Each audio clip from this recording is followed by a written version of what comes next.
ایک رشک ہے انہیں دوسروں کی اداؤں پر، اور مذہبی لوگ ان میں سے کتنے ایسے ہیں جو سمجھتے ہیں کہ شادی بیاہ کا موقع ہو تو پھر اس وقت دین چھٹی دے دیتا ہے کہ جتنی بے حیائی ہو جائے، عریانی فاشی ہو جائے، بے شرمی ہو جائے۔ ہمیں اللہ فرما رہا ہے لَقَدْ كَانَ لَكُمْ فِي رَسُولِ اللَّهِ أُسْوَةٌ حَسَنَةٌ، کہ تمہاری زندگی کا کوئی لمحہ ہو، کوئی وقت ہو، کوئی صدی ہو، کوئی بھی کام ہو، کوئی بھی شعبہ ہو، کوئی بھی فیصلہ کرنا ہو، کسی لحاظ سے بھی تم نے کوئی فنکشن یا کوئی عبادت کرنی ہو، تو اللہ فرماتا ہے میں نے اپنے حبیب علیہ السلام کو اتنا جامع بنایا ہے، ان کی سنت ہر گھڑی تمہیں رہنمائی کرتی ہوئی نظر آئے گی۔ اس کے مقابلے میں ہے ایک جملہ، میں اس مختصر وقت میں، وہ یہ ہے ہمارے نزدیک، ہم کہتے ہیں چلو یہ جو تم مسئلہ بتا رہے ہو یہ ٹھیک ہے اور میں عاشق رسول صلی اللہ علیہ وسلم ہوں، مگر اگر ایسے کیا جیسے تم کہہ رہے ہو تو پھر لوگ کیا کہیں گے؟ پھر عزت اور ناک کا مسئلہ ہے، لوگ کیا کہیں گے؟ لوگ کیا کہیں گے؟ یہ ایٹم بم سے بھی زیادہ خطرناک ہے کہ لوگ کیا کہیں گے۔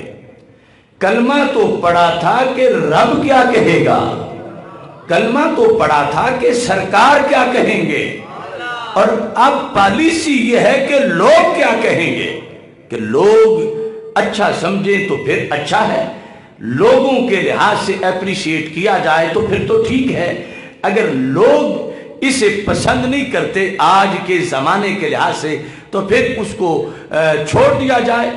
تو میں اس لحاظ سے اس آیت کے تحت صحابہ کرام رضی اللہ تعالی عنہم کا ایک ایسا سلسلہ آپ کے سامنے پیش کر رہا ہوں کہ جس میں میرے لیے اور آپ سب کے لیے رہنمائی ہے کہ آج ہم ایسے بھول میں پڑ گئے ہیں، اچانک جاگ آئے گی جب روح نکلنے کا وقت آ جائے گا، اور لیکن شریعت تو ہمیں کہہ رہی ہے آج لے ان کی پناہ، آج مدد مانگ ان سے، کل نہ مانیں گے قیامت کو اگر مان گیا۔ اگر سرکار نے اس وقت چہرہ پھیر لیا کہ یہ تو میرا ہے ہی نہیں، اس کو تو قرآن نے میرا رستہ بتایا تھا لیکن یہ تو اس گلی میں نہیں آیا تھا، یہ تو مسجد کی طرف دیکھتا ہی نہیں تھا، ہر وقت یہ سینما گھر کی طرف متوجہ رہتا تھا، سرکار ناراض ہو گئے تو پھر کون شفاعت کرے گا، کون سفارش کرے گا، کیسے مہربانی ہوگی، جنت پھر کیسے ملے گی؟ اب دیکھو صحابہ کرام رضی اللہ تعالیٰ عنہم، حضرت عثمان غنی رضی اللہ تعالیٰ عنہ جب سواری سے اترے مکہ مکرمہ میں، سارا کفر کا ماحول تھا، چونکہ باقی قبول کرنے والے دین تو مدینہ منورہ چلے گئے، پھر اب حدیبیہ میں بیٹھے ہوئے تھے۔ ابان بن سعید نے آپ کو وہی جملہ بولا جو آج ہمارے لیے اگر کوئی داڑھی رکھ لے تو اس کو کزن یا اس کے رشتہ دار کہتے ہیں یہ تو نے کیا کر لیا ہمارا، اگر کوئی امامہ باندھ لے، اگر کوئی مسجد میں آ جائے سنا ہے تم نے مسجد میں جانا شروع کر دیا۔ تو اس طرح کی صورتحال حضرت عثمان غنی رضی اللہ تعالیٰ عنہ کے چچا زاد بھائی نے یہ جملہ بولا، یا عثمان مالی اراک متخشیا اسبل ازارک، عثمان یہ تم کیا کیسی شکل و صورت تم نے بنائی ہوئی ہے، یہ تم مجھے بڑے ڈرپوک سے نظر آ رہے ہو، مالی اراک متخشیا، یہ اس وقت تم نے مذاکرات کرنے ہیں قریش سے تو تمہیں اپنی پرسنالٹی جو ہے وہ روبدار رکھنی چاہیے، اور یہ جو تم اپنا تہبند ٹخنوں سے اتنا اونچے کیے ہوئے ہو اس سے تو بندہ ڈرا ہوا لگتا ہے۔ اسبل ازارا کا، اپنا تہبند نیچے کرو اور پھر آگے مذاکرات کے لیے قریش سے ملاقات کرو۔ اب حضرت عثمان غنی رضی اللہ تعالی عنہ کا جواب کیا تھا؟ آج ہمیں جب کوئی کسی ایسے موقع پر کوئی کہتا ہے یہ تم کیسے لگ رہے ہو تو بندہ سوچ میں پڑ جاتا ہے پتہ نہیں میں کیسا لگ رہا ہوں اور کیا عیب اور کیا خامی ہے میرے اندر، لیکن حضرت عثمان غنی رضی اللہ تعالی عنہ نے فرمایا ہاکذا ازارۃ صاحبنا، میں یہ نہیں دیکھتا کہ لوگ کیا کہیں گے اور لوگوں کے لحاظ سے میں کیسا لگ رہا ہوں، میں مطمئن ہوں اور میں خوش ہوں اور میں نہیں بدلوں گا طریقہ. کیوں؟ ہاکذا ازارۃ صاحبنا، ہمارے نبی علیہ السلام جن کا ہم نے کلمہ پڑھا ہے وہ تہبند اسی طرح ہی باندھتے ہیں. بس بات ختم. ہمارے نزدیک اس میں حسن ہے، ہمارے نزدیک اس میں جمال ہے، ہمارے نزدیک یہ کمال ہے.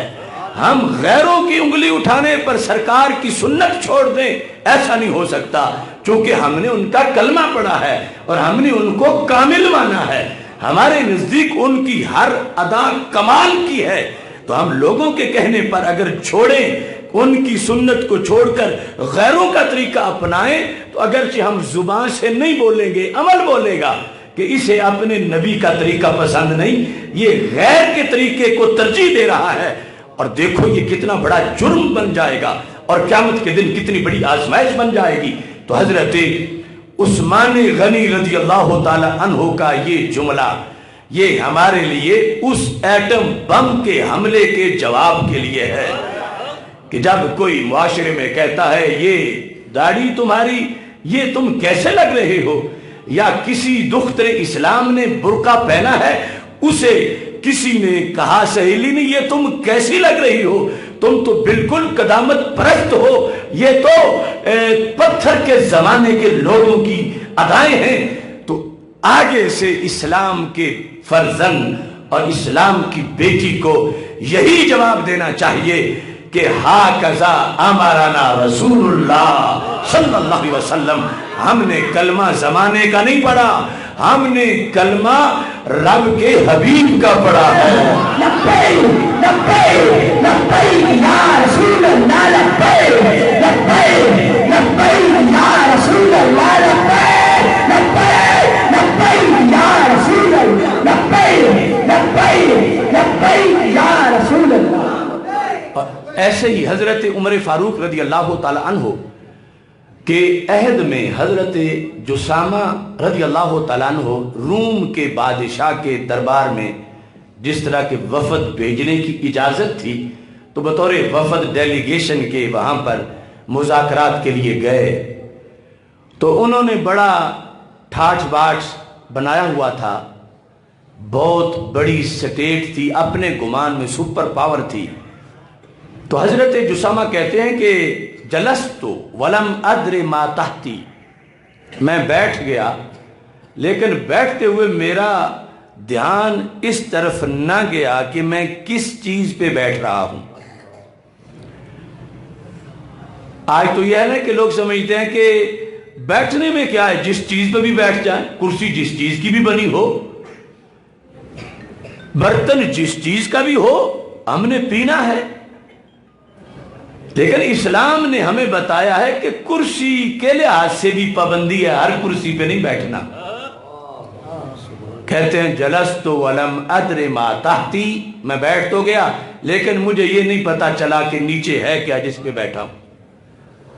کہتے ہیں اچانک جب میں ادھر 1 to 1 ملاقات تھی ہرکل سے، میں نے جب ادھر دیکھا کرسی کی طرف، اذن تحتی کرسی من الذهب، تو کرسی جس پہ میں بیٹھا تھا وہ سونے کی تھی.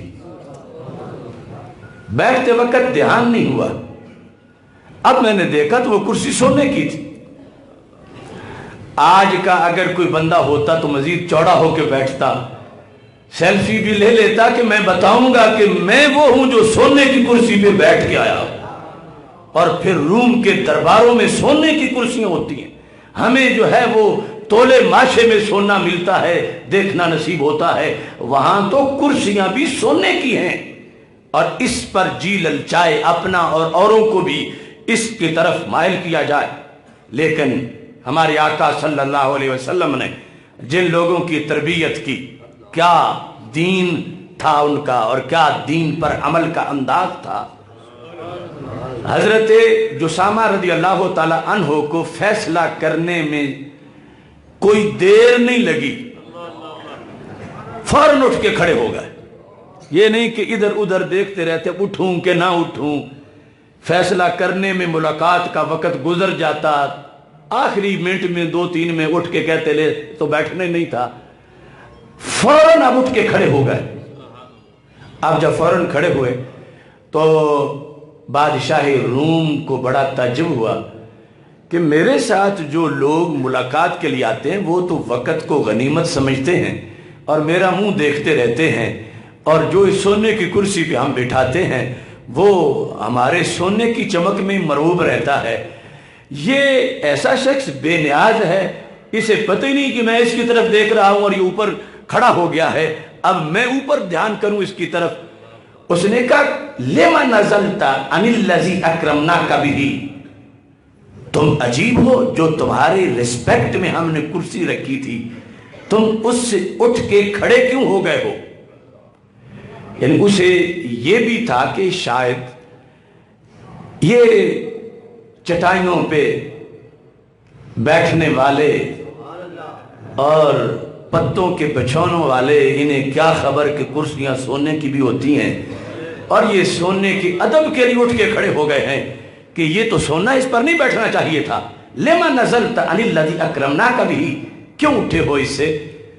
تو آپ نے فرمایا سمعت رسول اللہ صلی اللہ علیہ وسلم ینہی عن مثل ھذا، میں نے اپنے کانوں سے سنا تھا اپنے نبی علیہ السلام سے، جن کے کہنے پر ہم نماز پڑھتے ہیں، روزہ رکھتے ہیں، حج کرتے ہیں، زکوٰۃ دیتے ہیں، انہوں نے ہمیں سبق پڑھاتے ہوئے کرسی پر بیٹھنے کا بھی سبق پڑھایا تھا اور فرمایا تھا کہ سونے کی کرسی پہ بیٹھنا حرام ہے۔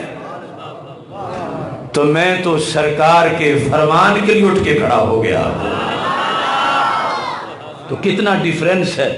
وہ سمجھ رہا تھا شاید سونے کی شان کے لیے، تو صحابی نے کہا سونے کی شان کے لیے نہیں، سونے کے فرمان کے لیے کہ نبی اکرم نور مجسم شفیع معظم صلی اللہ علیہ وسلم نے ہمیں منع کیا ہے۔ تو یہ نہیں کہ ہم صرف نماز روزے والا دین تو ان سے لے لیں اور باقی اپنی مرضی کریں، یا سرکار کے سامنے تو ہم عمل کریں اور سرکار کے وصال کے بعد روم کے درباروں میں جا کر ہم ان کی چمک کے سامنے جھک جائیں۔ تو کہا ایسا ہرگز نہیں، یہ جو چاندنی اور چمک، سونا اور چاندی، اس کی کیا حیثیت ہے ان لوگوں کے سامنے جن کے چہروں پر سرکار کی حسن کی تجلی پڑی ہو۔ ماہ مدینہ اپنی تجلی عطا کرے، یہ ڈھلتی چاندنی تو پہر دوپہر کی ہے۔ یہ سب کچھ جو باقی ہے یہ عارضی ہے، اور ہم پورے دین والے ہیں۔ ہمارے دین نے ہمیں ہر شے کا سبق دیا ہے، اور اس کے مطابق زندگی بسر کرنے کی وجہ سے ہمیں امتوں کا سردار بنایا ہے۔ اور اس سرداری کی بنیاد پر اگرچہ کوئی معمولی سا بھی کام ہوگا، لیکن وہ ہے اگر سرکار کی سنت صلی اللہ علیہ وسلم، تو ہم یہ نہیں دیکھیں کہ یہ فرض نہیں، واجب نہیں، یہ تو صرف سنت ہے۔ ہمیں سنت کی تعظیم کا بھی حکم دیا گیا ہے، اور سنت کی تعظیم کے لحاظ سے ساتھ یہ بتایا گیا ہے کہ جو سنت چھوڑتا ہے سرکار کی شفاعت سے محروم ہو جاتا ہے۔ تو اس بنیاد پر کہا کہ یہ دین ہمارے آقا صلی اللہ علیہ وسلم کی طرف سے جو صحابہ کو سکھایا گیا، اس کامل دین کے لیے ہمیں یہ وراثت ملی ہے۔ اور یاد رکھیں، عمل نہ کرنا کسی سنت پر بہت بڑی محرومی ہے، لیکن اس سے بھی بڑی بدبختی یہ ہے کہ جب کوئی ہمارے آقا صلی اللہ علیہ وسلم کی سنت کی توہین کرے۔ سنت کی توہین کفر ہے، یعنی ویسے تو کفر بڑا مشکل جا کے بنتا ہے۔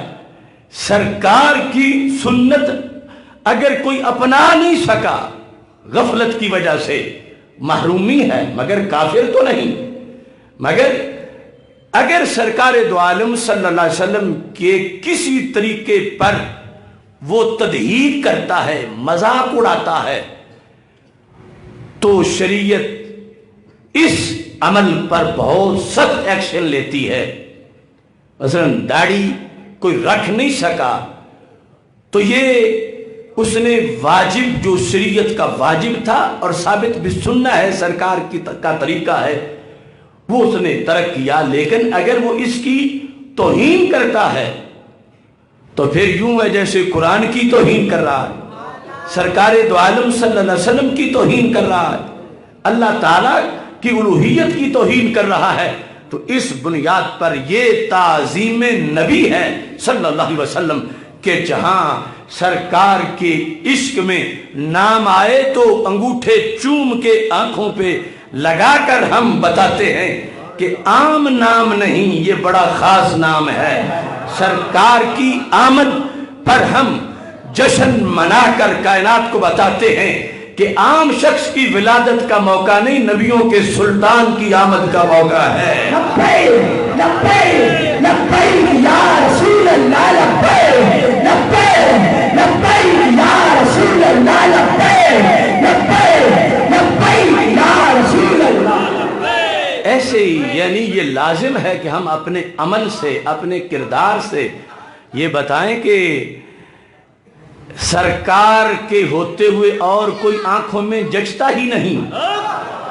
تو اگر دعویٰ یہ ہے کہ سرکار کے ہوتے ہوئے آنکھوں میں کوئی نہیں جچتا تو پھر سرکار کے طریقے کے ہوتے ہوئے اور طریقہ پھر کیوں جچتا ہے؟ اس طریقے پر انسان کیوں مجبور ہو چکا ہے؟ جبکہ سرکار صلی اللہ علیہ وسلم کے طریقے نے تو قیامت کے دن سفارش کرنی ہے، اور اگر نہیں چلے گا تو قرآن کہتا یوم یعد الظالم علی یدیہ، قیامت کے دن اپنے ہاتھ کاٹے گا، کاش کہ دنیا میں مجھے میرے نبی کی سنت کوئی بتا دیتا تو آج میں ابو جہل عتبہ شیبہ کہ وہ عذاب کے خانے کی طرف مجھے نہ دھکیلا جاتا۔ اس بنیاد پر عزت وہ ہے جسے دین عزت کہے، ذلت وہ ہے جسے قرآن ذلت کہے۔ حضرت عمر رضی اللہ تعالیٰ عنہ جب یروشلم کی طرف جا رہے تھے اور یہ بڑا منفرد قسم کا موقع تھا کہ اسلام نے بہت بڑا مرکز فتح کر لیا تھا اور قبلہ اول پر اسلام کا جھنڈا لہرانے لگا تھا۔ حضرت عمر رضی اللہ تعالیٰ عنہ سواری پہ تھے اور ساتھ حضرت ابو عبیدہ رضی اللہ تعالیٰ عنہ جو خود بہت بڑے صحابی عشرہ مبشرہ میں سے ہیں وہ بھی موجود تھے۔ تفسیر ابن کثیر اور دیگر بہت سے ماخذ میں ہے سامنے پانی آ گیا تو اس کو کراس کرنا تھا تو اونٹنی سے نیچے اتر کے اپنے جوتے پکڑے تاکہ پار گزریں۔ پار جب گزرے تو آگے شہر قریب تھا اور لوگ انتظار میں تھے کہ امیر المومنین جن کی دھاک بیٹھی ہے پوری کائنات میں دور دور تک، ان کا نام سن کے دشمن کانپتے ہیں، وہ تشریف لانے والے ہیں۔ تو وہ امیر المومنین حضرت عمر رضی اللہ تعالی عنہ آپ نے اپنے جوتے خود ہی پکڑے ہوئے تھے۔ تو حضرت ابو عبیدہ رضی اللہ تعالی عنہ یہ کہہ بیٹھے امیر المومنین کہیں تجھے یہ یروشلم کے لوگ اس حالت میں نہ دیکھ لے، اپنے جوتے پہن لو، آگے شہر آ گیا ہے، کہیں تجھے یروشلم کے لوگ یوں نہ دیکھیں کہ اپنے جوتے خود ہی پکڑے ہوئے ہیں، وہ کہیں گے اچھا مسلمانوں کا امیر المومنین ہے، یہ اچھا بادشاہ ہے، اتنا بڑا بادشاہ، تو یہ تو خود ہی اس نے اپنے جوتے پکڑے ہوئے ہیں، لہذا آپ اپنے جوتے اب پہن لیں۔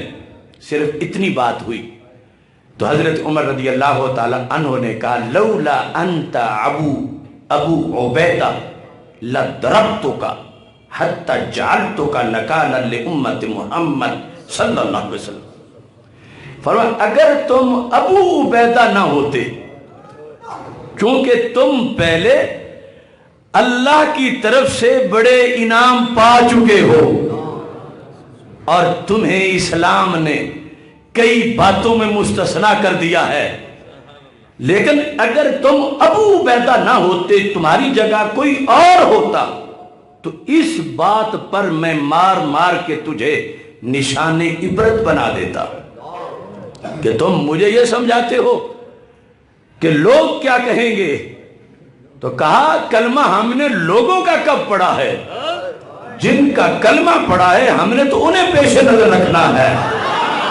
یعنی یہ لوگ بے شک ہمیں جو کہیں کہتے پھریں، ان کی کیا حیثیت ہے۔ آپ نے پھر تاریخی جملہ بولا۔ آج اس ایک جملے پر، صرف ایک جملے پر ہم اپنی پالیسی بنا لے تو امت کل وقار پا سکتی ہے، کل عزت مل سکتی ہے۔ کیا آپ نے بولا؟ کہتے ہیں کننا اذل قوم، او ابو عبیدہ ہم تو ذلیل ترین لوگ تھے۔ ازل سپرلیٹو ڈگری، کننا اذل قوم، ہم ذلیل ترین لوگ تھے۔ اور اس ذلت کی کئی وجوہات تھیں جو خود اپنے منہ سے وہ کہہ رہے تھے، حالانکہ عہد جاہلیت میں بھی سردار تھے۔ ہم ذلیل ترین لوگ تھے، بتوں کی پوجا کرتے تھے، ہم ذلیل ترین لوگ تھے، حلال حرام کی تمیز نہیں تھی، ہم ذلیل ترین لوگ تھے۔ فَأَعَزَّنَا اللَّهُ بِالْإِسْلَامِ، ہم ذلیلوں کو عزت ملی ہے تو اسلام سے ملی ہے۔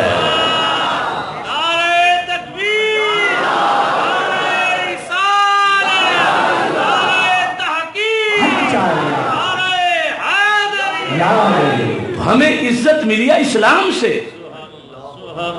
اور یہاں ہی وہ وادی دجنان سے جب آپ کا گزر ہوا تھا، مکہ مکرمہ کے قریب وادی ہے، تو آپ نے اپنے جو نئے دوست تھے، چونکہ جس وقت آپ امیر المومنین تھے اس وقت کی بات ہے، تو ظاہر ہے کہ پرانے ساتھی وہ اس وقت ساتھ نہیں تھے، یہ ینگ جنریشن۔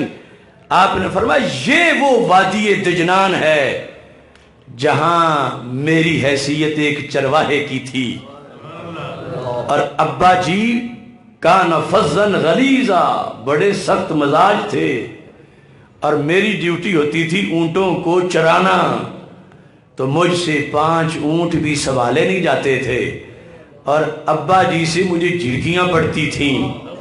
کہا کروڑوں سلام ہو ماہ مدینہ کو کہ ان کا غلام بنا ہوں، تو 5 اونٹ کیا میں نے مشرق و مغرب کو ایک لائن میں کھڑا کر دیا ہے۔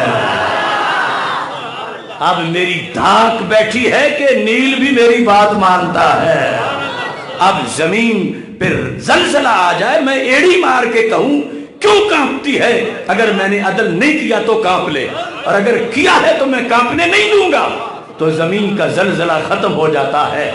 تو یہ حضرت عمر رضی اللہ تعالی عنہ کہتے ہیں عزت ہمیں ملی اسلام سے۔ تو پھر فرمایا مہما نطلب العزت بغیر ما اعزنا اللہ اذلنا اللہ، کا سن ابو عبیدہ، اگر کسی زمانے میں مسلمانوں نے یہ سمجھ لیا کہ عزت اس طریقے میں ہے جو اسلام سے ہٹ کے ہے، ہمیں تو عزت ملی اسلام سے، اور اگر کبھی مسلمان یہ سوچ گئے کہ عزت تو ہے غیروں کے طریقے میں، عزت تو ہے دوسروں کے طریقے میں، تو عمر کہنے لگے پھر ذلت آنے میں بھی دیر نہیں لگے گی۔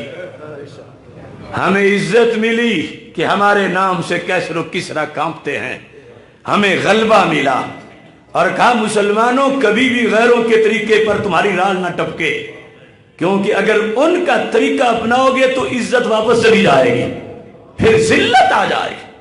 آج جس ذلت کا امت مسلمہ کو سامنا ہے، وہ کشمیر میں ہو، وہ فلسطین میں ہو، وہ برما میں ہو، وہ ہر جگہ کہ دین بے گھر ہے، اسلام غریب الوطن ہے، اور امت مسلمہ پر کسی نہ کسی طرح ڈائریکٹ یا انڈائریکٹ انگریز کا نظام ہے، اور یہود و نصارہ اور ہنود کی سازشوں کے نیچے امت پس رہی ہے۔ یہ عزت کیوں گئی کہ سرکار کا طریقہ چھوڑا، رشتہ وفا کا نام محمد سے توڑ کے یہ قوم آ گئی ہے تباہی کے موڑ پہ۔ اب یہ ربیع الاول شریف کا مہینہ اور آمد مصطفیٰ صلی اللہ علیہ وسلم کے جلسے ہم سے یہ تقاضا کرتے ہیں کہ ہم اپنے انداز سے بھی 12 ربیع الاول شریف کی تعظیم کریں، چراغاں سے بھی محفل میلاد سے بھی، جلوس سے بھی، جلسے سے بھی، نعروں سے بھی، لنگر سے اور آرائش و ذبائش سے، لیکن وہ جو ہمیں آرائش و ذبائش اپنے چہرے پہ سرکار کی تعظیم کی کرنی ہے، اس کا سارا حسن تو داڑھی میں ہے، وہ تو سارا سنت کے اندر ہمارے لیے روشنی موجود ہے۔ لہذا آج جو بیماری ہے، اور میں یعنی یہ برملا کہہ رہا ہوں اپنے استثناء کے بغیر بھی، کہ ہمیں لگتا ہے کہ شاید جیسے انگریزوں کے بچے پہنتے ہیں لباس، ایسا میرا بچہ پہنے گا تو پھر لگے گا کہ کسی اچھے خاندان کا ہے۔ جو انگریز کر رہے ہیں ایسے اگر ہم شادی بیاہ پہ کریں گے تو پھر لگے گا کہ یہ کھاتا پیتا بندہ ہے۔ تو یہ تو بہت بڑی بے وفائی ہے۔ دعویٰ ہمارا یہ ہے کہ محبوب آپ کا حسن، آپ کا طریقہ، آپ کی ذات کو دیکھ کر اب میری آنکھوں میں اور کوئی جچتا ہی نہیں ہے۔ تو اگر اس میں سچائی ہے تو پھر انگریز کا ہیئر سٹائل کیوں جچتا ہے؟ پھر ان کے کپڑوں کا انداز کیوں جچتا ہے؟ پھر ان کا خرید و فروخت کا انداز کیوں آنکھوں میں جچتا ہے؟ پھر ان کا نظام حکومت کیوں ہم اپنے ہاتھوں سے ووٹ دے کر، اپنے انگوٹھے لگا کر پھر ہم وہ اپنے اوپر مسلط کر لیتے ہیں؟ میں اپنی بات اس بات پہ ختم کر رہا ہوں۔ قرآن مجید برہان رشید میں اللہ تعالیٰ فرماتا ہے فلا وربک، محبوب مجھے تمہارے رب کی قسم۔ کیا بیان کیا؟ لا یؤمنون، وہ مومن نہیں۔ جرم کیا ہے؟ حتی یحکموک، چونکہ تمہاری حکومت نہیں مانتے تو وہ مومن نہیں۔ حتی یحکموک، یہ لفظ حکومت عربی کا ہے، قرآن کا ہے، اس کا معنی اصل ہے فیصلہ کرنا۔ آیت تب نازل ہوئی، بخاری شریف میں ہے، کسی نے نماز نہیں چھوڑی، روزہ نہیں چھوڑا کہ یہ آیت آ گئی ہو۔ حالانکہ اس کی پابندی کتنی ضروری ہے۔ کسی کام کو بھی ڈی گریڈ کرنا مقصد نہیں، صرف یہ بتانا مقصد ہے کہ ہم کچھ چیزوں کو ہائی لائٹ کر چکے ہیں کہ صرف یہ دین ہے اور باقی موج ہے جیسے ہم کر لیں۔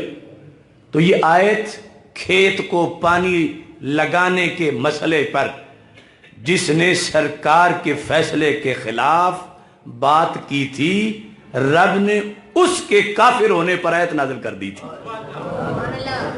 بخاری شریف میں ہے، اترتا تھا پانی، بارش ہوتی تھی تو پہاڑوں میں پانی بہہ کے جو سنگریزوں کے میدان ہوتے تھے اس کے اندر وہ پانی اکٹھا ہو جاتا تھا، پھر آگے نالے میں چل کے کھیتوں کی طرف جاتا تھا۔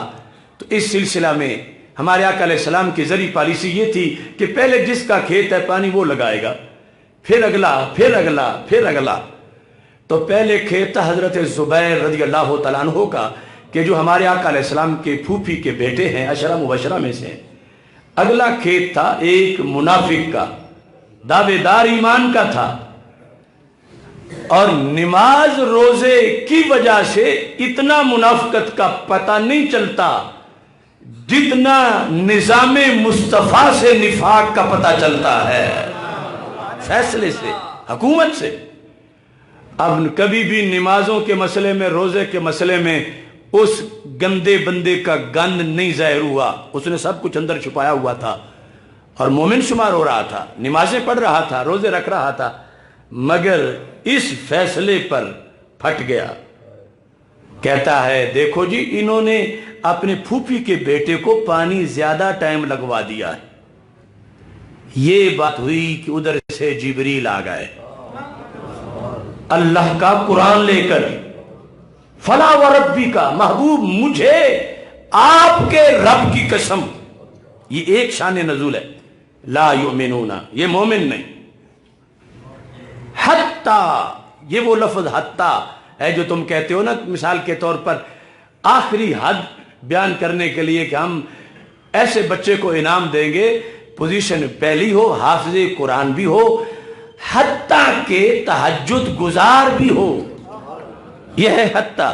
تو پوچھا جا رہا تھا رب صرف نمازیں پڑھ لیں تو مومن ہیں؟ فرمایا نہیں۔ روزے رکھ لیں؟ فرمایا نہیں۔ حج کریں؟ فرمایا نہیں۔ تو مومن کیسے ہیں؟ حتیٰ یحکموک فیما شجر بینہم، میرے نبی اپنے جھگڑوں میں تمہارے فیصلے کے سامنے جھک جائیں تو پھر مومن ہیں۔ تو سرکار کا فیصلہ ہے کہ داڑھی رکھنی ہے، سرکار کا فیصلہ ہے کہ یہ کام اس طرح کرنا ہے۔ اب آج ہمیں کہا جاتا ہے کہ یہ جو قرآن ہے بڑا اچھا ہے اور ہم بھی عاشق رسول علیہ السلام ہیں، ہمارا بھی یہ دین ہے، لیکن یہ حکومت کے مسئلے پر یہ جو فیصلوں کے لحاظ سے ہماری مجبوریاں ہیں، اور یہ سمجھو ہماری بس اس کام کی ہمیں چھٹی دے دو تم، اور باقی قرآن ہم سر پہ رکھتے ہیں، قرآن ہم ختم پڑھتے ہیں، قرآن ہی کے لحاظ سے سارا طریقہ نماز روزے کا پوچھیں گے، لیکن یہ فیصلوں کے لحاظ سے ہمیں مجبور نہ کرو۔ تو اس فیصلے کو ہی تو اللہ بتا رہا ہے کہ فیصلہ نبی پاک کا مانو گے تو پھر مومن ہو۔ اگر کہو کہ فیصلہ سرکار کا چوم کے الماری میں رکھ دو مگر عمل انگریز کے فیصلے پہ ہوگا، اور کہو ہم نے کوئی نماز کا انکار کیا، ہم نے کوئی روزے کا انکار کیا، ہم نے تو یہی کہا ہے نا کہ ایوان ہم اپنی مرضی سے چلائیں گے، ہم نے تو یہی کہا ہے نا تجارت ہمیں خود کرنے دو، ہم اپنی پالیسی خود بناتے ہیں، ہم نے تو یہی کہا ہے نا کوئی تمہارا مسلح تو نہیں چھینا تم سے کہ مسجد میں ہم جماعت کرائیں گے، تم جماعت کراؤ، تم فتویٰ دو، تم تراویح پڑھاؤ، تم جمعہ پڑھاؤ، ہمیں حکومت کرنے دو۔ اللہ فرماتا ہے یہ نماز روزہ یہ دین ہے، لیکن مسلح کی امامت چھوٹی ہے اور ملک کی امامت امامت کبریٰ ہے، اور وہ امامت کبریٰ خلفائے راشدین نے کی ہے، اور وہ حکم سرکار کا ہے، اور اگر سرکار کے حکم کو سرد خانے میں رکھ کر کوئی دوسرا حکم چلایا جائے تو نماز بھی نہیں قبول ہوتی، روزہ بھی قبول نہیں ہوتا۔ یہ مفتی کا فتویٰ نہیں ہے، رب کا قرآن ہے۔ فلا و ربی کا، محبوب مجھے تمہارے رب کی قسم، لا یؤمنون، یہ مومن نہیں مومن کب ہوں گے؟ حتی یحکموک، تب ہوں گے جب تمہاری حکومت کے سامنے جھکیں، نظام تمہارا مانے، کس میں؟ فیما شجر بینہم، اپنے جھگڑوں میں۔ قرآن کی بڑی حکمتیں ہیں، ایک پیر کے دو مرید ہوں، سچے پیر کے دو مرید ہوں، ایک کہتا میرا پیر تو ولی کامل ہے، دوسرا کہتا میرا پیر تو غوث وقت ہے۔ اب اس میں کیا قیمت لگے گی جتنے لقب دیتے جائیں؟ آزمائش تب ہوگی جب آپس میں دونوں کا پیسوں کا جھگڑا ہو گیا اور فیصلہ پیر صاحب پہ آ گیا، اور پیر صاحب نے جب فیصلہ کیا ان دو مریدوں میں جو دونوں ہی ایک دوسرے سے بازی لے رہے ہیں اپنی محبت پیر صاحب کے ساتھ ظاہر کرنے میں، اب جب ایک کے خلاف فیصلہ ہوا، کروڑ روپے اسے دینا پڑا دوسرے کو، تو اگر یہی عقیدت کی بتی بجھ گئی کہ نہیں پیر صاحب نے پھر اس کی سائیڈ لی ہے، نہیں میں فیصلے سے مطمئن نہیں ہوں، اب وہی جو کہتا تھا میرا پیر غوث ہے قطب ہے، اگر فیصلے پر ہی آ کے دل کھٹا ہو گیا تو پھر تو عقیدت پھر فراڈ کی تھی۔ اس وقت زبان سے بولنے میں کیا خرچ ہو رہا تھا غوث قطب کہتے ہوئے، پتا تو اب چلنا تھا کہ پیر کی بات کتنی مان رہا ہے اور فیصلہ مانتا ہے یا نہیں مانتا۔ تو یہ پیر اور یہ مرید تو چھوٹی سی بات ہے، ادھر ہیں اللہ کے حبیب حضرت محمد مصطفیٰ صلی اللہ علیہ وسلم، آپ کا فیصلہ یہ امتیاز کرتا ہے کہ دل سے کون مانتا ہے اور اوپر سے کون مانتا ہے، آپ کی تعلیمات سے پتہ چلتا ہے۔ اب وہ جس نے کہا تھا پھوپھی کے بیٹے کو پانی زیادہ لگوا دیا ہے، رب نے کہا مومن نہیں، کہا گیا نماز پڑھتا ہے، اللہ فرماتا نہیں نمازوں کا یہاں لحاظ نہیں، پہلے نبی کا فیصلہ مانے پھر نماز معتبر ہے.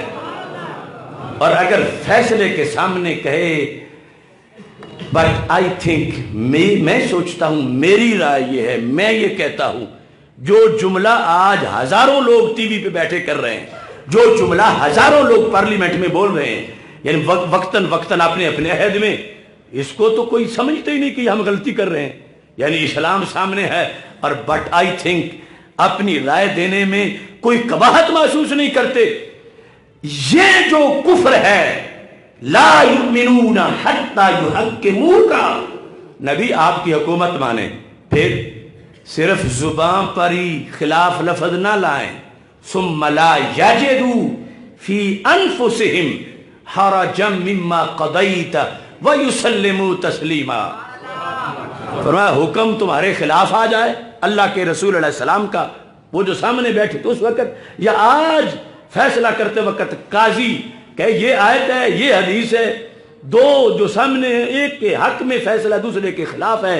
اب جب خلاف آیا اور آیا اپنے نبی کی حدیث کے ذریعے سے، تو اب یہ اگر کہتا ہے کہ نہیں فیصلوں میں تو ہمیں چھٹی دے دو، نماز قرآن کے مطابق پڑھیں گے، تو اللہ فرماتا ہے ایسی نمازیں ہم قبول نہیں کرتے. فیصلہ مانو اور ماننے کے بعد زبان سے اس کے خلاف کچھ نہ کہو، اشارتاً کنایاتاً. اور صرف زبان سے ہی نہیں، رب فرماتا ہے دل میں بھی خلاف نہ سوچو. پابندی دیکھو اللہ کی طرف، ثم لا یجدوا فی انفسہم حرجا، اپنے دل کے اندر بھی کبھی یہ کھٹکا نہ آئے کہ اصل فیصلہ تو دوسری طرح ہونا چاہیے تھا، یہ فیصلہ صحیح نہیں ہوا. زبان پر نہیں لا رہا، دل کے اندر کہ اسلام نے تو ہمارا نقصان کروا دیا ہے، یہ جو سنت کے فیصلے نے تو ہمارا نقصان کروا دیا ہے. زبان پہ نہیں لا رہا، دل میں لا رہا ہے. تو اگرچہ ہم آج دنیا میں تو اسے مسلمان ہی سمجھتے رہیں گے جب زبان پر نہیں لایا، لیکن جس نے جنت دینی ہے وہ دل جانتا ہے. جس نے قرآن نازل کیا ہے اس نے کہا ہے کہ میں نے چیک کرنا ہے. قیامت کے دن جب یہ بندہ کہے گا رب میں نمازی، میں حاجی، میں پرہیزگار، ساری زندگی میں نے اتنے لوگوں کو افطاری کرائی، اتنے لوگوں کو میں نے سماجی خدمت کی، تو اللہ تعالیٰ فرمائے گا ٹھیک ہے سب کچھ کیا، مگر اس کا ریلیف تب ملنا تھا جب وہ سارے کام قبول ہوتے. اور قبول اس لیے نہیں ہوئے کہ تو نے میرے نبی صلی اللہ علیہ وسلم کے ایک فیصلے کے خلاف دل میں سوچا تھا. اور میں اس وقت بھی جانتا تھا، میں اس وقت بھی حی قیوم تھا، تیرے دل کا ہر خیال میرے سامنے تھا. آج سب کچھ تیرا مسترد ہے، تو جہنمی ہے، کیونکہ تو نے میرے نبی کی حکومت کو تسلیم نہیں کیا تھا. اگرچہ دل میں ثم لا یجدوا فی انفسہم حرجا مما قضیت، نبی جو آپ فیصلہ فرما دیں اس کے خلاف دل میں خیال بھی نہیں آنا چاہیے. وَيُسَلِّمُوا تَسْلِيمًا، اور سر تسلیم خم کر جائیں تو پھر مومن ہیں. ورنہ اللہ فرما رہا ہے کہ ہم ان کو مومن نہیں سمجھتے. یہ شہادت گاہ الفت میں قدم رکھنا ہے. لوگ آسان سمجھتے ہیں مسلمان ہونا. آج کئی گرو نانک کے گیت گاتے پھر رہے ہیں. آج تو وہ زمانہ آ گیا، کرتارپور جا کے کوئی عظمتوں کے حصول کے لیے بیٹھے ہیں، داڑیاں، سادات، کیا کیا. جب ایک شرکیہ جملہ بولا جائے اور اس پر سکوت اختیار کیا جائے تو دل سے نور ایمان رخصت ہو جاتا ہے. ایک بندہ 1000 سجدہ خدا کو کرے، صرف ایک سجدہ بت کو کر دے، سب پہ پانی پھر جاتا ہے، زندگی بھر کی نمازوں پہ پانی پھر جاتا ہے. تو ایمان اور اسلام کے لحاظ سے ہمارے پاس قانون ہے، ہمارے پاس ضابطہ ہے. یہاں تو نماز، روزہ، حج، زکوٰۃ سب کچھ کر کے بھی اگر سرکار کے دین کے مقابلے میں صرف دل میں خیال آ گیا تو فارغ ہے. اور اب تو کہاں سے کہاں تک کفر کی حمایت کی جا رہی ہے، شرک گھر بنائے جا رہے ہیں. اور وہ پاکستان جو 20 لاکھ جانوں سے مسجد بنایا گیا تھا، آج اس پاکستان، مقروض پاکستان کے اربوں روپے سے شرک گڑھ تعمیر ہوتا ہے۔ آج 400 مندر مزید بنانے کی باتیں ہو رہی ہیں۔ آج اس پاکستان میں جو روئے زمین کی ساری حیثیت ہی مسجد والی ہے میلاد کی برکت سے، مگر پاکستان ایک انوکھی سرزمین ہے، پاک زمینوں میں سے پھر پاک، پاک زمینوں میں سے پھر پاک۔ ارے دیکھو، اگر ہم جھنڈے دیکھیں ملکوں کے تو تجھے کلمہ نظر آئے گا سعودی عرب کے جھنڈے پہ، ملک کے جھنڈے پہ کلمہ ہے، لیکن اگر نعرہ سنا آج تک کہ سعودی عرب کا مطلب کیا، لا الہ الا اللہ، کبھی سنا؟ میں جب پی ایچ ڈی کر رہا تھا تو میں نے وہ ایک مخطوط کا پتہ چلا سعودی عرب کی ایک لائبریری میں ہے، تو میں نے ابھی عراق میں پڑھنے نہیں گیا تھا، اس سے پہلے کی بات ہے، تو میں نے ایڈریس میں المملکۃ العربیہ السعودیہ کی جگہ میں نے لکھ دیا جمہوریت السعودیہ، تو انہوں نے میرا خط کانٹی لگا کے سعودی عرب سے واپس کر کے ساتھ لکھا کہ تم نے ہمارے ملک کا نام غلط لکھا ہے، یہ جمہوریت نہیں ہے، یہ شہنشاہیت ہے، تم نے مملکہ لکھنا تھا، تم نے جمہوریہ کیوں لکھا؟ تو انہیں اپنی شہنشاہت کی بے ادبی پر جو بے خبری میں ہو گئی اس پر بھی اتنا گھمنڈ ہے۔ تمہیں سعودی عرب کا مطلب کیا، لا الہ الا اللہ، آج تک تمہارے کانوں نے نہیں سنا ہوگا، یا کسی نے سنا ہے تو مجھے بتا دو، لیکن یہ تو تمہارے بچے بچے کی زبان پر ہے۔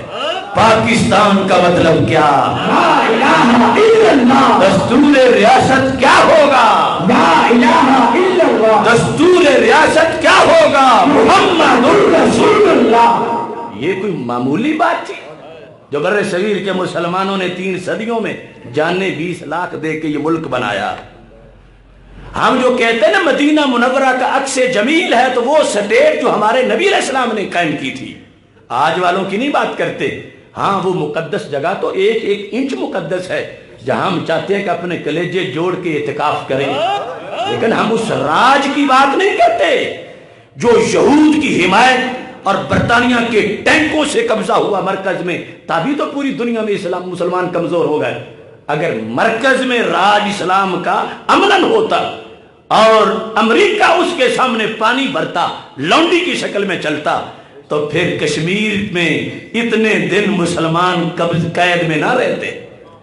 وہ تو سارے، ان کو تو جمعہ کے خطبہ میں کشمیریوں کی حمایت میں دعا مانگنا ان کی توفیق نہیں ہوئی کہ کہیں انڈیا ناراض نہ ہو جائے کہ انہوں نے حاجیوں سے کشمیریوں کے حق میں دعا کروا دی۔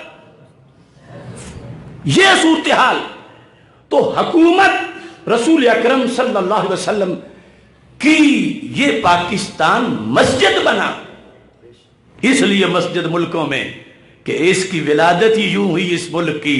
پاکستان کا مطلب کیا، دستور ریاست کیا ہوگا، آج اس پاکستان کا اسلامی تشخص بیچا جا رہا ہے۔ اس پاکستان کا آج ہی نہیں، پہلے بھی بیچتے رہے، آج ہی نہیں، یہاں پر بت پرستی کر کے لوگ قیادتوں کے دعوے دار بنے ہیں۔ کراچی میں مورتی کے سامنے جھکا ہوا بلاول ہو، یا ہولی کے جلسے میں تقریر کرتا ہوا نواز شریف ہو کہ رحمان اور بھگوان میں کوئی فرق نہیں، یا پھر آج کا عمران خان ہو، یہ سب گند ہیں اور ایک ہی بدی کے کئی روپ ہیں۔ اور یہ شاید آپ سوچ میں پڑ گئے ہوں کہ یہ مسجد میں کیا ہو گیا ہے، مسجد میں ہی دین آیا ہے، اور یہ سرکار دین لے کے آئے۔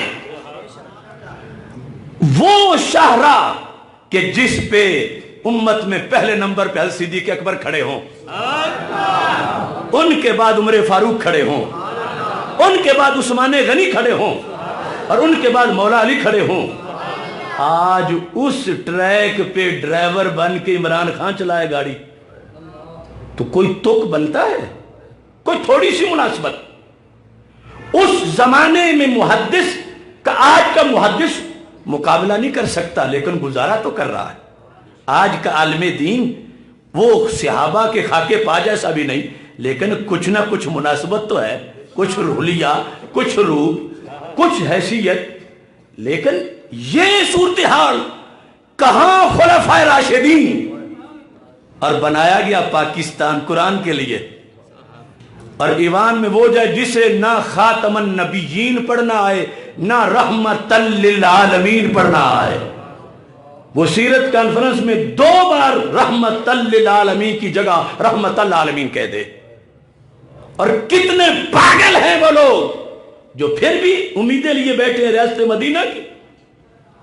یہ بہت بڑی سازش, بہت بڑا المیہ ہے. اور اپنا ذہن صاف کرو. یہ محلوں میں جو ناظم یہ وہ, ان کو اپنے ذہن کی قرآن سامنے رکھ کے قبر کی روشنی کے لیے صفائی کرنی چاہیے.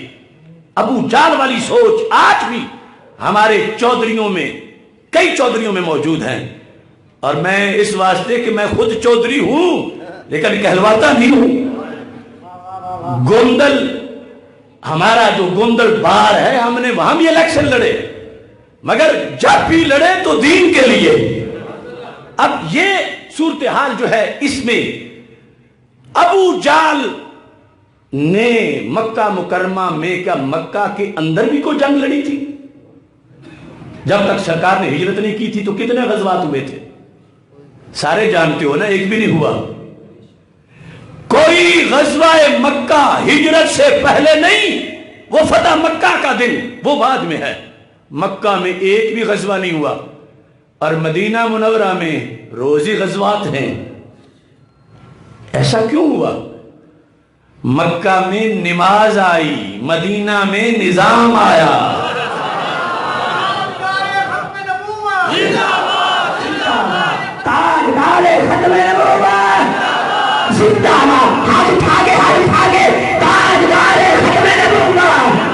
بس میری بات سن لو چونکہ بہت آگے لیٹ ہو رہا ہوں. حضرت صاحب دعا کر دیں گے بعد میں. صرف یہ ذہن میں اس کا جواب کہیں سے ڈھونڈ کے لاؤ کہ جب دشمن تھوڑے بھی ہوں اور ہمسائے بھی ہوں اس وقت ان کو مارنا آسان ہوتا ہے کہ دور چلے جائیں اور زیادہ بھی ہوں تو پھر مارنا آسان ہوتا. بتاؤ تو صحیح, جب قریب ہوں اور تھوڑے ہوں تو مکہ میں صحابہ کی تعداد تھوڑی سی تھی. یعنی وہ بھی تھا نا دن جب ابھی صرف 20 تھے, جب صرف 40 تھے, جب صرف 100 تھے. اور حویلی کے ساتھ حویلی ہے. یہ جو ابو جال کا کمینہ گروپ نکلا تھا کہ ہم بدر میں جا کے لڑیں گے اور ان کو ختم کریں گے, بڑا خطرہ بن گئے ہمارے لیے معاذ اللہ. تو انہیں اس وقت یہ سوچ کیوں نہ آئی کہ جب مسلمان ساتھ بھی تھے, یعنی اسی مکہ شہر میں اور تھوڑے سے تھے اور راتوں کو ہی اٹھتے معاذ اللہ اپنا برا ارادہ لے کر. ایسا نہیں ہوا. کیوں نہیں ہوا؟ وہ سمجھتے تھے کہ یہ ہیں نماز والے, تو نماز ہمارے بتوں کو سجدہ نہیں کرتے, نہ کریں. چودراہٹ تو ہماری ہے نا, راج ہمارا ہے, فیصلہ ہمارا ہے. مکہ کی وادی میں نظام میرا چلتا ہے. ابو جہل کوئی بات نہیں, کیونکہ بتوں سے ان کا جو پیار اس پیار کا مقابلہ نہیں کر سکتا جو بندوں کو اللہ سے ہے. انہوں نے کہا یہ نہیں ہوتی, ان کی پرستش نہ ہو. مرنے مارنے پہ نہیں آئے, چھوٹی موٹی ہوتی رہی کاروائیاں, غزوہ نہیں ہوا. لیکن جب اسلام گیا مدینہ منورہ تو اسلام نے اپنی سیاست کا اعلان کر دی. کیونکہ آیا تھا سیاست. سیاست کا یہ مطلب نہیں جو آج کا گندہ معنی ہے. بخاری میں ہے کہ سیاست سرکار نے نبیوں کا شعبہ بتایا ہے. اب وہاں جس وقت قانون بن گئے, نظام بن گئے, اب ابو جال کو ہوش آیا کہ یہ صرف مسجد والے نہیں, یہ اقتدار والے بھی ہیں. اب یہ تو ان کے فیصلے جاری ہوں گے. ابو جال کو کوئی نہیں پوچھے گا لہذا خطرہ ہے کہ کہیں آ کر یہ ادھر چڑھائی نہ کر دیں، وہاں جا کے ان کو ختم کرو قبل اس کے کہ ادھر آئیں۔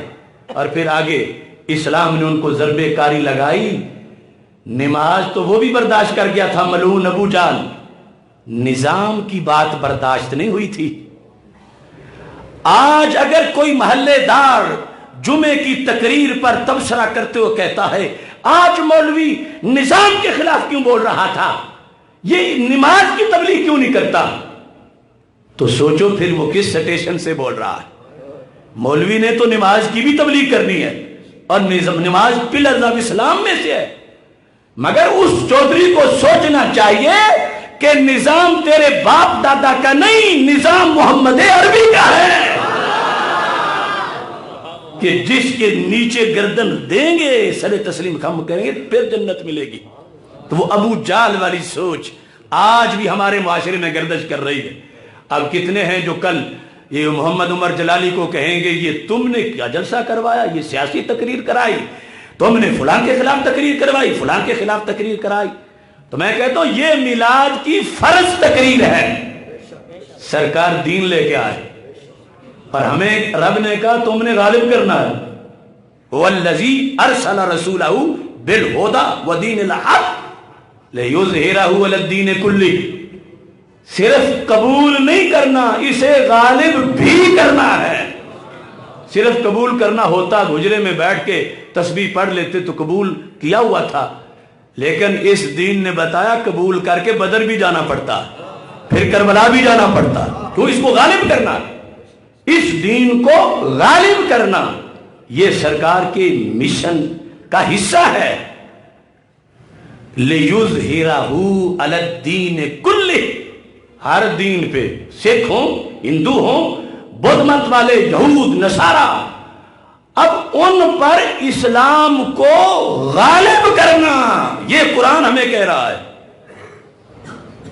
یا مقروض پاکستان کے اربوں روپے لگا کے ان کے دین کی تشہیر کرنا اور ان کے دین کا چرچا کرنا اور ان کی رضا کے لیے خود تو عمر بھر نماز میں بھی سر نہ ڈھانپے، ان کے رومال سر پہ لینا اور وہاں پر وہ باتیں کرنا اپنی تقریروں میں جو قرآن سے ٹکرا رہی ہیں، تو ایسی صورتحال میں ہماری ذمہ داری بنتی ہے۔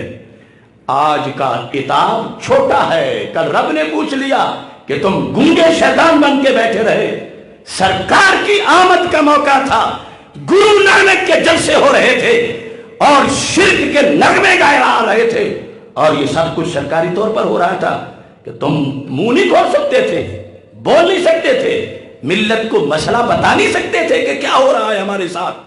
اس واسطے لِيُظْهِرَهُ، تاکہ اس دین کو ہر دین پہ غالب کیا جائے۔ تو میں نے غلبے کی بات کی ہے اور یہ ہر جگہ ہو رہی ہے اور کر رہے ہیں، ہمیشہ سے آخری سانس تک انشاءاللہ کرتے رہیں گے، چونکہ مسجد کا پہلا خطبہ ہی یہ ہے، پاکستان کی مسجد کا بھی اور اس مسجد کا بھی، کہ ہم نے اس جگہ اپنا دین غالب کرنا ہے، جس کے لیے 20 لاکھ جانیں دی تھی۔ دین کیا کرنا ہے؟ آج یہ بھی فتنہ ہے کہ امت کے بعد لوگوں کو یہ بھی یاد نہیں کہ ہمارا کام کیا ہے، ہمارا دھیان کرنا۔ جاء الحق وزہق الباطل، حق آیا، کون لایا؟ محمد عربی صلی اللہ علیہ وسلم، دین آیا، پھر آ کے کیا واپس چلا گیا؟ نہیں، اس نے قیامت تک اور ہمیشہ کے لیے واپس نہیں جانا۔ اس وقت جائے گا جب قیامت برپا ہوگی، تو جس طرح سانپ واپس جاتا ہے، الدین یعرض الی الحجاز، لیکن اب تو وہ وقت نہیں آیا۔ دین آیا، بالیقین آیا، ہاں آگے کہیں کمزور ہوا، کہیں مغلوب ہوا، تو ہمیں کہا کہ لیظہرہ، دین غالب کرو، دین غالب کرو۔ آئے ہوئے دین کو غالب کرنا یہ امت کا مشن ہے۔ لیظہرہ، اعلائے دین، احیاء دین، اقامت دین، تفہیم دین، یہ ڈیوٹی ہے ہماری۔ دین لانا ڈیوٹی نہیں، آئے ہوئے دین کا چھا جانا یہ ڈیوٹی ہے۔ تو وہ چھائے گا کیسے اگر ابھی تک یہی نہیں پتا لیڈروں کو بھی آیا دین آیا یہ نعرہ قرآن و سنت کے خلاف ہے. محمد عربی دین لائے. کیا کسی کی حیثیت ہے کہ اس کا نام لیا جائے؟ محمد عربی آئے دین لائے یہ قرآن کہہ رہا ہے. کیا مجال ہے؟ کیا پدی کا شوربہ کہ کسی لیڈر کو کہا جائے کہ وہ دین لایا. دین آیا. اب اگر کسی میں کچھ ہے تو وہ کہہ دین چھایا، تاکہ اس کے غلبہ کے لیے جو قرآن کے لفظ ہیں جو حدیث ہے چھایا چھایا چھایا ہاتھ اٹھا کے چھایا چھایا چھایا چھایا چھایا چھایا. دیکھو نا فیض آباد کے شہداء کی سالانہ تقریبات ہم کر رہے ہیں. کہاں گیا خون ان عاشقوں کا؟ کیا جنگل میں رات میں مارے گئے تھے؟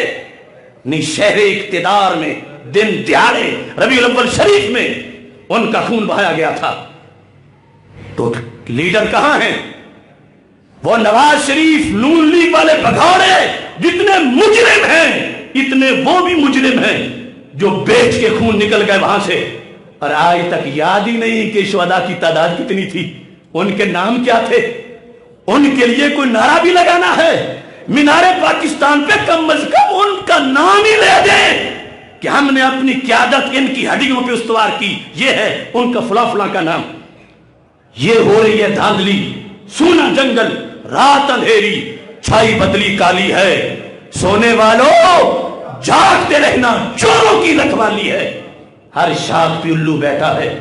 ان جامع گلستان کیا ہوگا؟ وہ لبرل سوچ داڑھی کے بغیر ہو تو عمران خان ہوتا ہے، داڑھی والی ہو تو فضل الرحمان ہوتا ہے. اور پھر ریاست مدینہ سے جتنا تعلق عمران خان کا ہو سکتا ہے اتنا ہی دین کی خدمت سے ان کا تعلق ہو سکتا ہے جو فیض آباد میں خون بیچ کے آ گئے. اس واسطے ہوشیار رہو، ایسے مداریوں سے ایمان نہ بیچو. اپنے دین اپنے خدا کے ساتھ جو وفا نہ کر سکے اور اپنے آپ کو خدا کہہ بیٹھے، نبی ان کو کہا گیا تو ان کی غیرت میں جوش نہ آیا. کس منہ سے آج وہ قیادت کے دعوے دار بنے پھرتے ہیں؟ پہلے کم از کم اپنے آپ کو فتاوی رضویہ کی عدالت میں سے تو کلیئر کرا لے. اعلی حضرت نے کہا اگر کوئی کسی پر لفظ خدا بولے بمعنی رہنما تو پھر بھی کافر ہے، کیونکہ اللہ صرف خدا ہے. اور اگر کوئی سن کے اپنے بارے میں جس طرح فیض آباد میں کہا گیا خدا اور ایک نے کہا دوسرا بیٹھ کے سنتا رہا تو اللہ نے کہا وہ بھی کافر ہے. اور پھر فرمایا جو ان کے کفر میں شک کرے وہ بھی کافر ہے.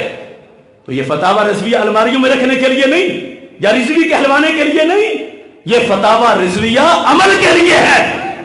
اور جو گردن اس کے سامنے کڑائے گا ہم اس کی پاؤں کے نیچے رکھیں گے، کیونکہ یہ دین غالب کرنا یہ اللہ کی طرف سے ہماری لگائی گئی ڈیوٹی ہے.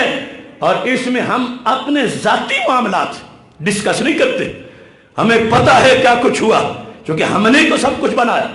ہم نے کبھی کسی کی ٹانگوں کے تانے کسی کو نہیں دیے، لیکن جب دین سے بغاوت کرے وہ اپنا ہو یا بیگانہ اس کو الٹا کرنا یہ ہماری ڈیوٹی ہے. لبیک